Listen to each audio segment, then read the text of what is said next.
नमस्कार, आप देख रहे हैं ग्लोबल इंडिया टीवी और मैं हूं आपके साथ अभिषेक। आइए रुख करते हैं ग्लोबल इंडिया टीवी पर देश प्रदेश की उन तमाम खबरों पर जो बनी आज की सुर्खियां।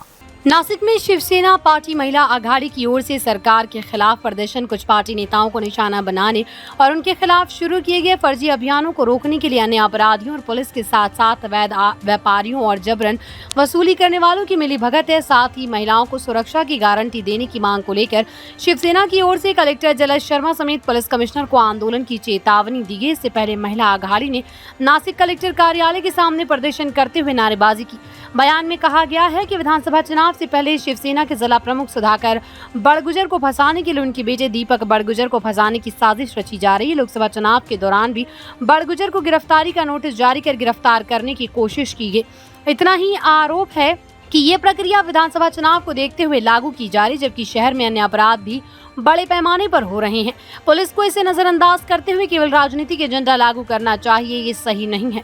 महिलाओं को सुरक्षा की गारंटी दी जानी चाहिए। नागरिकों को पुलिस प्रशासन पर भरोसा होना चाहिए। ऐसा पारदर्शक काम पुलिस ने करना चाहिए। अगर इस मामले में 15 के भीतर उचित कार्रवाई नहीं की जाती है, अगले दिन महिला आघाड़ी सड़कों पर उतरेगी और जोरदार विरोध प्रदर्शन करेगी। इसकी चेतावनी भी एक बयान के जरिए दी गई। महाराष्ट्र में जो हम लोकशाही कहते हैं, वो लोकशाही पे आज संशय आ रहा है। लोकशाही का राज है क्या नहीं, ये सवाल आज हमारे सामने हो रहा है। 2022 में एक केस नासिक में हुई थी, प्रशांत जाधव उन पर हमला हुआ था। 2022 में जो हमला हुआ था उसकी तकरार तब हुई थी, उस पर 100 से ज्यादा लोगों की इंक्वायरी पुलिस निरीक्षक तब के तत्कालीन श्रीकांत निंबाळकर उन्होंने की थी, लेकिन तब बड़गुजर फैमिली का नाम आया नहीं था। लेकिन आज 9 सितंबर 2024 को अंकुश शेवाळे को अटक की जाती है, उनको पिटा जाता है बहुत बुरी तरह से और उनको उनका नाम लेने के लिए बोला जाता है। वो खुद उन्होंने न्यायालय में ये कहा है।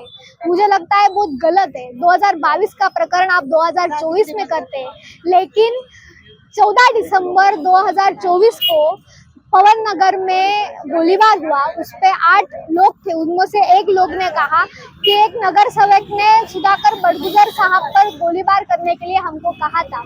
उसकी कंप्लेंट नहीं की जाती है, उसके वो रिकॉर्ड पे नहीं आता है, लेकिन ये जो होता है वो सब सत्ताधारी कर रहे हैं। मुझे लगता है सुधाकर बड़गुजर साहब शिवसेना उद्धव बाळासाहेब ठाकरे पक्ष के संभाव्य उम्मीदवार है। और ये जो महाशक्ति है, सो कॉल्ड महाशक्ति है, ये सो कॉल्ड महाशक्ति सुधाकर बड़गुजर साहब की जो शक्ति है उसे डर गई है। लेकिन साहब, डरने वाले हम लोग नहीं है, डरने वाले जो थे वो भाग गए। जो आप आरोप करते हैं और फिर ईडी, इनकम टैक्स, सीबीआई लगाते हैं और कुछ लोग भाग जाते हैं, वो सब लोग करने वाले, भागने वाले सब निकल चुके हैं। अब सब लड़वैया लोग हैं। हम लड़ेंगे और जीतेंगे, ये विश्वास हमको है और ये विश्वास जताने के लिए हम बैठे। 15 दिनों का औषध हम आज देने वाले हैं और नहीं हुआ तो ये जो शांत महिला बैठी है वो फिर शांत नहीं बैठेंगी। आपकी लाड़की बहन आपके लिए, आपके खिलाफ ताकत से खड़ी रहेंगी। यही आज हम कहना चाहते हैं। ना चाहिए ऐसा काम वो वही कर रहे हैं। 2022 का केस 2024 को कर रहे हैं। अंकुश शेवाळे को उठा रहे हैं, उन बड़गुजर फैमिली का नाम बोलने के लिए उनको मार रहे हैं और ये वो खुद कर रहे हैं। तो मुझे लगता है आरोप नहीं है, सब दिख रहा है, सब जनता बहुत जानती है, जनता बहुत होशियार है, तो ये जनता को सब समझ चुका है। ग्लोबल इंडिया टीवी के लिए महाराष्ट्र नासिक से जिला ब्यूरो चीफ भगवान पगारे की रिपोर्ट।